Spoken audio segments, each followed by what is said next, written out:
She walked past the laughter, past the stares, past the girl filming her limp like it was a joke. No one there knew who Ava Morgan really was, or what she had survived, but someone remembered. And when justice arrived, it wasn't loud. It came in formation, boots on gravel, in a salute that silenced a city. This isn't just a story about a veteran. It's about dignity reclaimed, honor remembered, and how one quiet act of respect changed an entire community. Because sometimes the most powerful heroes are the ones who never ask to be seen, but inspire the world when they finally are. A harsh voice sliced through the din of drills and metal on metal. Someone call the VA, we've got a stray. The foreman didn't bother to lower his voice. Laughter followed like clockwork. Ava Morgan kept walking. Her limp made her gait uneven, the matte black prosthetic under her faded jeans visible with each step. Her jaw clenched tighter as she adjusted the Marine cap in her hand. Not on her head, never on her head. She didn't slow, didn't glance sideways. "Wrong turn to the welfare office, sweetheart," another man jeered, his words stretching across the site like barbed wire. More laughter erupted from the scaffolding. They didn't know. They didn't know she'd pulled 3 men from a burning convoy while bullets stitched the sand around here. They didn't know her limp came from fire and loss, not laziness or pity, that every click of her artificial leg was earned in the hellscape outside Fallujah.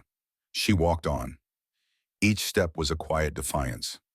15 minutes later, the laughter died in their throats. 3 black SUVs growled onto the site, tires grinding into the dirt as they boxed in the entrance. Doors opened in sync, and 7 Navy SEALs stepped out. Not one of them spoke. Not one of them smiled. Their boots moved in lockstep, each footfall heavy with purpose. No one knew who they were looking for, but when they turned and headed toward Ava Morgan, the entire job site froze. The mockery vanished. And for the first time all day, not a single man dared to laugh. Ava had left the Marine Corps without ceremony. No praise, no welcome banner, just the thud of a door closing behind her as she returned to a 2-room apartment behind a tired strip mall in East Houston. It wasn't much. Walls that echoed when she dropped her keys, a balcony barely big enough for a chair, and neighbors who barely made eye contact. But it was hers, a place where questions weren't asked and silence was dependable, like the steady tick of the clock mounted above the kitchen sink. Every Tuesday, her ritual stayed the same. She packed her olive drab duffel and slung it over one shoulder, boarded the 77 bus toward the VA Medical Center. The bag carried a week's worth of medications, a weathered notebook of reminders she couldn't afford to forget, and her old Marine cap, creases deep, edges sun-faded. She never wore it, but she never left it behind. That cap had seen 2 tours, 3 firefights, in the back of a medevac chopper. It was all that remained of the version of her people used to thank at airports and forget by the time their luggage arrived. Her left leg, amputated below the knee after an IED blast tore through her convoy, had been replaced by a prosthetic engineered more for function than form. It was efficient, matte black, no flare. Every step it made a soft click. To some, it was awkward, robotic. To Ava, it was a rhythm, a beat. Proof she was still moving. The neighbors knew her only in fragments. Quiet lady, polite, keeps to herself. Kids sometimes gawked, whispered about the leg. Occasionally one would ask something thoughtless, loud enough to hurt, soft enough to pretend it didn't matter. She never replied. She wasn't there to explain herself. At night, the silence cracked open and let the memories flood in. Mortar blasts, screams over broken radios, blood slicked across her palms. Sometimes she sat by the window long after midnight, watching headlights slide across her blinds like patrol searchlights sweeping sand. Her apartment was still, but in her head, the war raged on. She never said a word, never complained. Ava didn't wear her pain like a badge. She wore it like armor. Quiet, invisible, indestructible. The war had ended, but the discipline, that stayed. Even if the world moved on and forgot the price she paid, Ava remembered. Every step, every Tuesday, every time her hand brushed the brim of that old cap. By noon, Houston's sun bore down like judgment.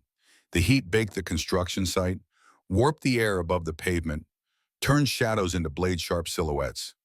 Red dust clung to boots, to throats, to sweat-slick forearms. The soundtrack of this sight played on, grinding drills, hammer strikes, curses, engines. Ava walked past it all. The edge of the sidewalk cracked and uneven beneath her steps.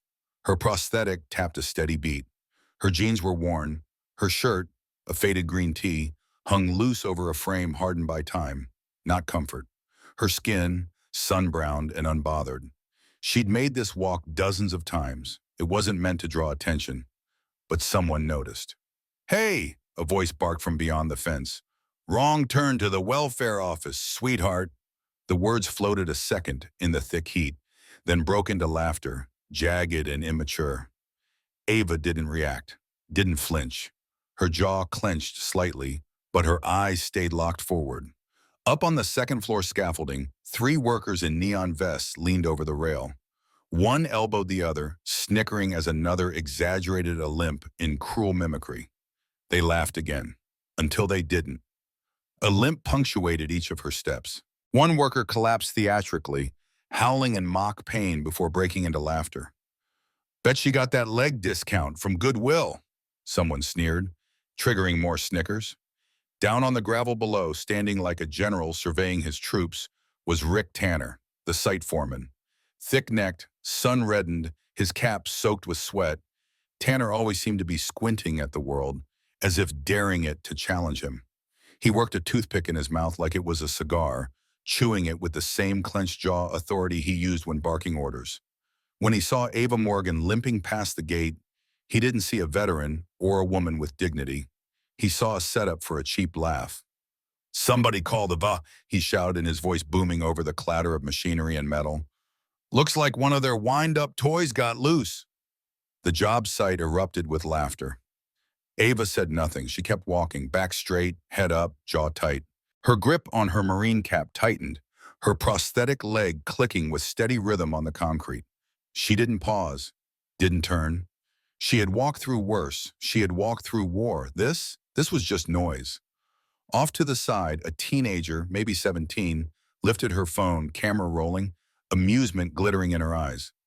"This is going viral," she whispered gleefully to her friend. "Wait till TikTok sees the RoboCop lady." No one stepped in. Not a single worker told the others to cut it out. A few glanced away, fidgeting, clearly uncomfortable. But none spoke. Even the assistant site manager, arms folded across his chest, simply watched and said nothing. Still, Ava didn't raise her voice. Her silence was not surrender. It was mastery. Years of discipline, pain, and sacrifice were stitched into every breath she took. She didn't respond because she knew it would give them what they wanted. Inside, something turned. Not shame, but exhaustion. Not the kind that sleeps fixes, but the kind etched into muscle and memory. It wasn't the first time. It wouldn't be the bestest. Tanner wasn't finished. "Bet she never even saw combat," he scoffed. "Probably fell off a bar stool in San Diego." More laughter, more eyes on her. Still, Ava didn't look back. Her fingers reached up to the collar of her shirt, slipping inside to touch the tags that lay warm against her chest. She traced the worn edges of the metal, her name, her blood type, her branch. "You endured. You served. You mattered." The words weren't written on the tags, but they lived in the etchings. She let them ground her as the taunts dissolved into the distance. Dust clung to her boots. Sweat slid down the side of her neck. Her pace didn't change. She would not give them the satisfaction. Then, just before she reached the corner, something in her periphery shifted. Half a block down, parked along the curb, a black SUV sat quietly with its engine idling. Tinted windows, unmoving. Someone was watching. She didn't know it yet, but justice was already in motion. A few yards beyond the construction zone, hidden beneath the dappled shade of a sycamore tree, waited a black Chevy Suburban. Its engine murmured, barely audible. The glass darkened just enough to mask the man inside. But he wasn't hiding. He was observing. Logan Beck sat motionless behind the wheel. His forearms rested on the steering wheel, eyes locked on the unfolding cruelty 30 yards away. He watched every detail, her limp, her composure, her refusal to look back, the snap of the prosthetic leg, the way she held that cap like it was armor. His expression was unreadable. but the clenched muscle in his jaw spoke volumes. He remembered that woman, not just from now, but from somewhere far more violent. Fallujah, smoke and shrapnel, a convoy shredded by gunfire, civilians bleeding out in the open, and Ava Morgan charging into enemy fire not once, not twice, but 3 times. Each run, she carried a life back. The third time, she didn't come back whole. She never asked for recognition. She skipped every ceremony, every parade. Logan didn't. He wore his dress blues, stood at attention, accepted medals. But none of it would have happened if she hadn't run. He never forgot. He couldn't believe she was still standing after all she'd endured. But watching her now, mocked out in the open like some kind of charity case, laughed at like she was a punchline, it sparked something in him that had been buried for too long. A part of him that had been quiet, resting, dormant, until now. Without hesitation, Logan Beck reached for his phone. No pause, no weighing consequences. His voice was low and steady, like steel under pressure. "It's Beck," he said. "Send the convoy. It's time." He ended the call and slid the phone back into the dash tray, his expression unreadable. In that split second, Logan Beck was no longer just a retired Navy SEAL with bad knees and scars you couldn't see. He was a brother again, a soldier bound by blood and honor. And no one, absolutely no one, laughed at a Marine who had carried his broken body out of the fire, not unless they were ready to learn what real respect looked like. Ava Morgan didn't come from privilege or polished city streets. She was born in the hills of Kentucky, where the dirt roads outnumbered the paved ones and mornings began with the cry of roosters and the sputter of tractors. Her family worked a small farm just outside Richmond, scraping by with soybeans, livestock, and barely enough income to keep the lights on. She grew up with calloused hands, early wake-ups, and a quiet sense of pride that came not from applause but from doing what needed to be done, even if no one noticed.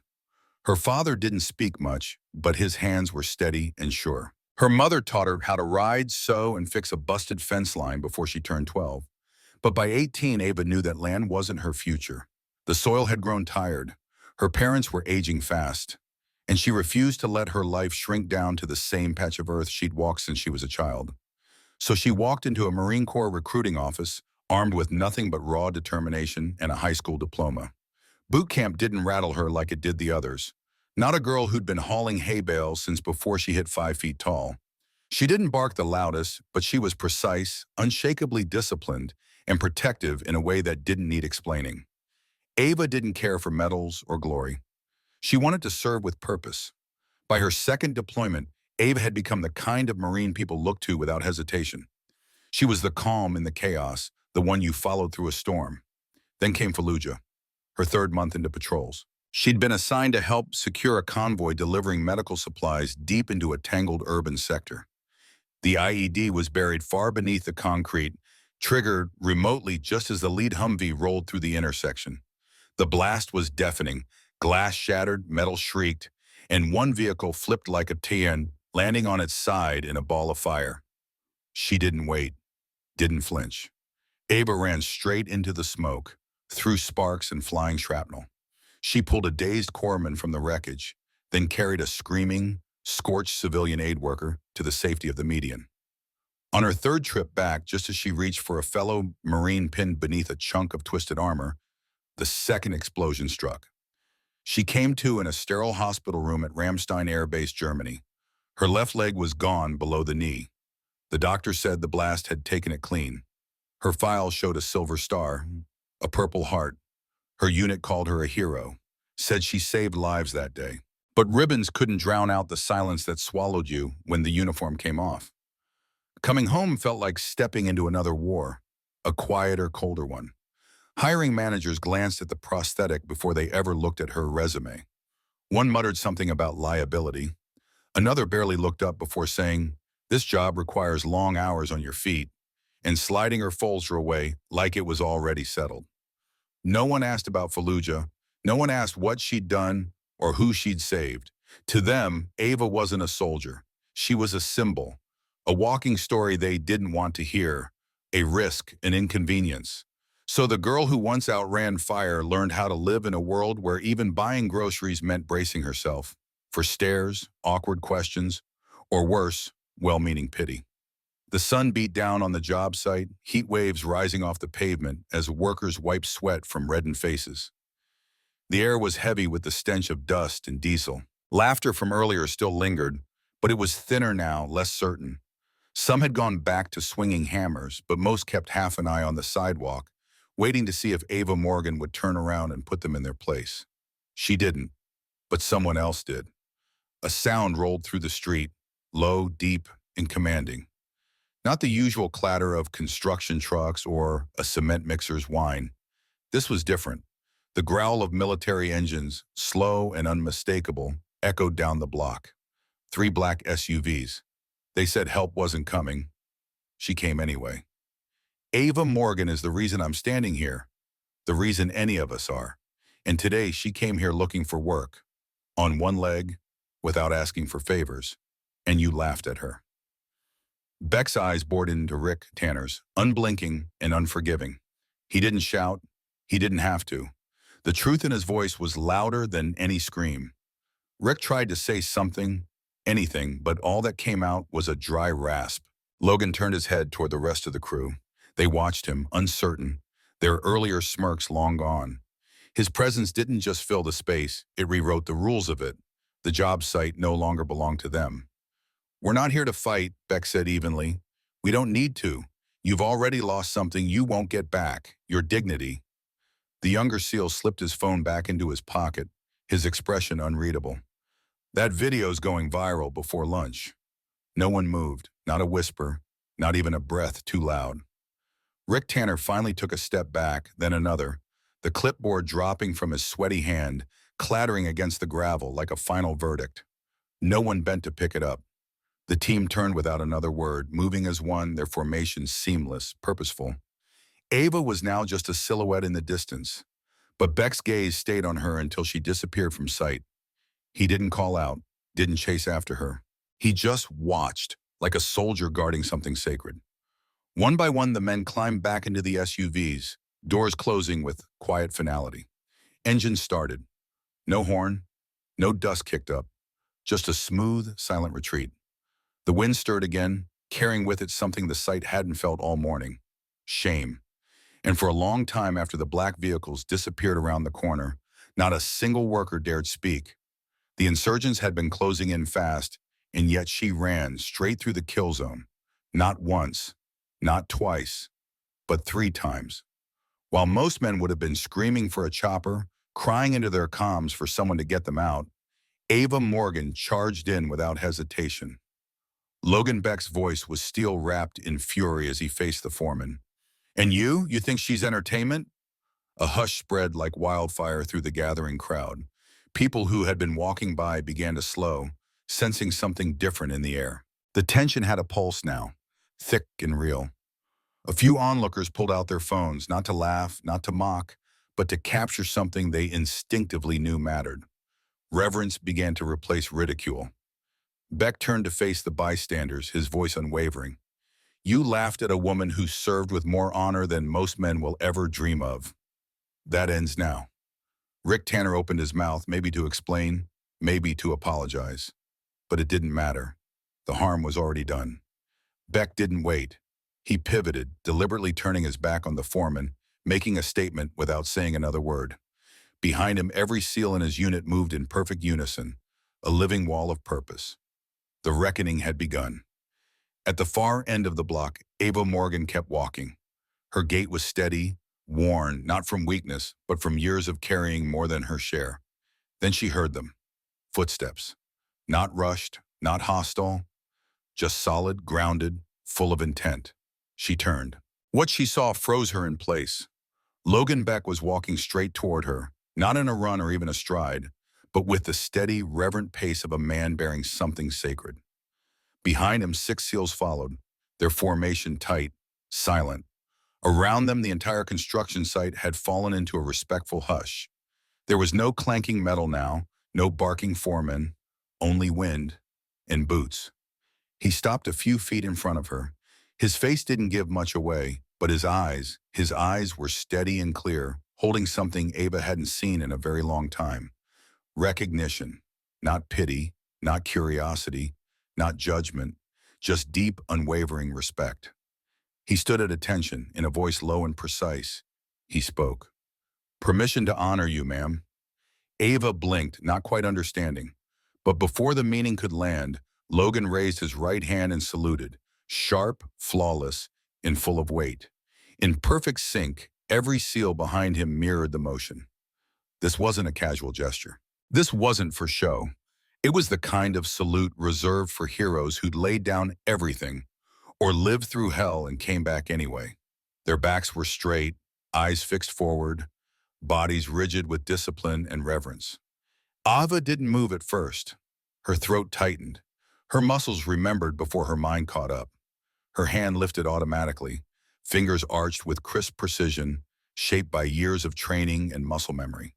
She returned the salute, not with pride, but from something deeper, something earned. Beck lowered his hand slowly. Then he reached into the front pocket of his tactical vest and pulled out a small, circular object. It gleamed under the afternoon sun, a silver-edged coin engraved with a trident. He stepped forward, holding it gently between both hands. "This," he said, his voice softer now, "is the Brotherhood coin. Navy SEAL issue. It's not given, it's earned." He placed it in her palm with care and folded her fingers around it like it was something fragile and precious. "You earned it in Fallujah, but you never got it, because you were too busy saving lives." Ava stared down at the coin. Her lips parted, but no words came. Her eyes welled, and for once, she didn't fight it. She looked back up at him, and in that moment, the weight of the past, the silence, the invisibility, the years of being overlooked, settled on her shoulders not as a burden, but as armor being fitted again. No one around them spoke, not even a whisper. Every phone had been lowered. Even the young woman who had earlier recorded Ava with mocking curiosity now held her device limply at her side. Her eyes were full of regret. And for the first time in years, Ava Morgan stood tall, without apology, without justification. She didn't have to explain who she was. She was seen, truly seen. And more than that, she was honored. The footage of the confrontation spread like wildfire. That evening, clips of Logan Beck's voice. "She dragged me out of a burning Humvee," made their way across every social media platform. Within hours, news anchors were quoting him. Veterans groups reposted the video with captions like, "This is how you honor a warrior." By morning, the construction company's corporate offices were flooded. Calls, emails, messages from the public, echoing one resounding demand: make it right. Less than 24 hours later, a formal apology was issued across all of the company's platforms. Bold and direct. "We deeply regret." The disrespect shown towards Sergeant Ava Morgan was unacceptable. Her bravery, sacrifice, and service to this country deserved honor, not mockery. The company pledged to transform their sites into places of respect and responsibility. The statement also revealed that Rick Tanner, the foreman whose careless words had sparked the outrage, had been removed from the project and reassigned indefinitely to off-site duties. But beyond the disciplinary measures, what mattered most was what happened next. A week later, Ava received an unexpected invitation. The principal of Roosevelt High School, located just 2 miles from the construction site, asked her to speak during Veterans Appreciation Week. At first, Ava hesitated. She never considered herself a public speaker, especially not in front of hundreds of teenagers. But something about the request felt sincere. It wasn't about medals or pity. It was about telling the truth. So she agreed.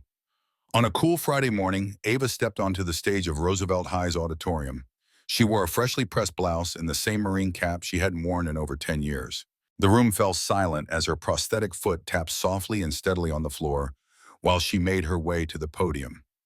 She didn't delve into the horrors of war or flash photographs. Instead, she simply said, "Scars don't mean you're broken. They mean you survived something that tried to break you, and you kept walking." The students erupted in applause. Some wiped tears from their eyes. Teachers clapped the longest and loudest. Back at the construction site, change wasn't just spoken about. It was etched in stone, quite literally. At the front gate, the company installed a single brick set into the ground, framed with polished steel and fresh concrete. Engraved on it, clear and bold, were the words, SGT Ava Morgan, built on respect. The brick didn't stand tall or gleam under spotlights, nor was it guarded. Yet every worker passed it daily. Some stopped to look. Others nodded quietly. A few even placed their hands on it before clocking in. It became more than just a tribute. It became a reminder of what happens when honor is forgotten, and what it means when a community chooses to remember. This humble brick didn't just mark the entrance to a job site. It marked the start of something far bigger. In the weeks that followed, the atmosphere around the project began to shift. Slowly at first, then gaining unexpected momentum. Whispers turned to conversations. Workers who once rolled their eyes at words like diversity training or sensitivity workshops began signing up for a course called Respect in the Trades, not because they were forced, but because for the first time, they truly understood what disrespect had cost them. The first class was awkward. Rough hands, hard hats, and long silences filled the room. But when a veteran named Miguel shared how his brother, a disabled Marine, had been rejected from 4 job interviews over safety concerns, something in the room cracked open. By the third session, men were listening. By the fifth, they were sharing regrets, moments when they had stayed silent instead of speaking up. Meanwhile, Ava kept a low profile. She hadn't asked to become a symbol, but the world had a way of placing symbols where scars once were. One afternoon, as she sat outside a small cafe 2 blocks from the site, a young boy approached her table. He looked about 7 or 8, with freckles and a bowl cut, and a prosthetic arm peeking out from the sleeve of his red hoodie. He stood quietly for a moment, staring at her. "My mom says I'm like you," he said softly. Ava looked up, surprised. "She says I don't need 2 arms to be strong," he continued. "She says maybe I can be a hero too." Something stirred deep inside Ava's chest. She leaned forward, lowering her voice so it carried the weight it deserved. "You already are," she said gently. "Every day you wake up and choose to keep going, you're a hero." The boy's eyes lit up at the words. A hero.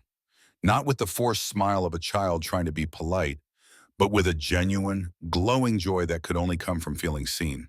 Not glanced at, not pitied, seen, fully, truly, deeply.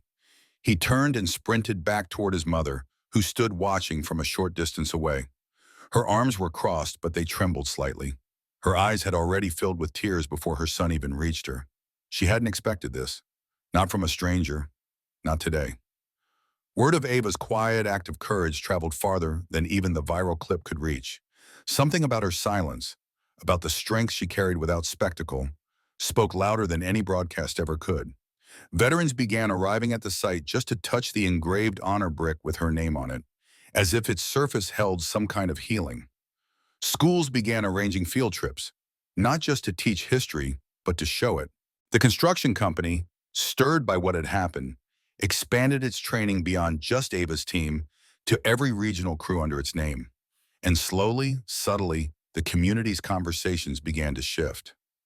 No longer just about what had happened, but about what needed to change. Respect, as it turned out, had a ripple effect. It caught fire in ways no one had predicted. And it all started with a single woman who had refused to lower her gaze, even when the world pointed and laughed. 6 months after that day on the construction site, Ava Morgan found herself standing backstage at the National Veterans Conference in Washington, D.C. She could still hardly believe it. Not just being there, but being the keynote speaker. She didn't come from polished circles. She wasn't a politician. She didn't have a ghostwriter or a best-selling memoir. She didn't know how to spin sound bites. But the truth was, the world didn't need another carefully crafted headline. It needed honesty. It needed someone who knew what sacrifice felt like when no one was watching, and what dignity sounded like when it didn't need to be loud. A Navy SEAL had once told her, "You never asked for recognition." He'd been right, she hadn't. But now she carried something more powerful than applause. She had a voice, and she was going to use it. The lights dimmed, the auditorium stilled. Ava stepped onto the stage, and for a moment the weight of every stare, every silent story sitting in the crowd landed squarely on her shoulders. Rows of active duty service members, veterans, families, and national leaders sat in silence, eyes lifted. In the front row, two faces caught her breath. Logan Beck sat tall, his dress uniform crisp, his hands folded with solemn respect. And beside him, the boy. That boy, the one from the cafe. He was different now, a little taller maybe, but still carrying something unshakable. He wore a tiny handmade Marine Corps jacket, the stitching just a bit uneven where his mother had sewn it by hand. His prosthetic arm rested gently on his lap. In his other hand, he clutched a polished challenge coin, her coin, the one she had pressed into his palm during their second meeting. His fingers curled around it like it was something sacred. Ava stood tall. The stage lights caught the faint glint of her prosthetic beneath the hem of her skirt. She didn't shift to hide it. She never would again. She took a breath, one breath, steady, and began. "I used to think honor came from medals," she said quietly, her voice steady but soft. "Or ranks, or salutes. But I've learned something else. That honor doesn't depend on how many limbs you have, or how straight you can stand. It comes from how you face the storm when everything around you is trying to break you." The silence in the room tightened, charged, almost electric. Not a cough, not a rustle of papers, just stillness. Listening. "Some of us come home whole," Ava continued. "Some of us don't. Some scars you can see, some you can't. But they all matter." She paused and looked directly at the boy in the front row. His eyes were locked on hers. "Courage doesn't always roar," she said. "Sometimes it limps. Sometimes it wears a red hoodie and holds its head high." The boy beamed, eyes wide, heart wide open. And then, applause. It began slowly, one pair of hands, then another, then more, until the entire room was on its feet. The standing ovation rolled through the hall like thunder, refusing to fade. It lasted over 2 minutes. Not a formality, a reckoning. Ava stepped back from the mic, not to soak it in, but to share it. She had walked alone for years, but now, in this moment, she stood with thousands behind her. And for the first time in a very long time, she let herself feel something she had buried deep after the war: pride. Back in her hometown, the engraved brick at the construction site had become more than just a memorial. It became a destination. Veterans from all over the state, and eventually the entire country, made detours just to see it. Some rode in on motorcycles, weathered unit patches still clinging to their jackets. Others arrived quietly, leaning on worn canes and aching joints, pressing their trembling hands to the stone as if it could remember them. For many, it was the first time they had seen their story honored in a public space, and the community followed. Students came to learn. Teachers came to teach. Families came to reflect. Some brought flowers, some brought silence.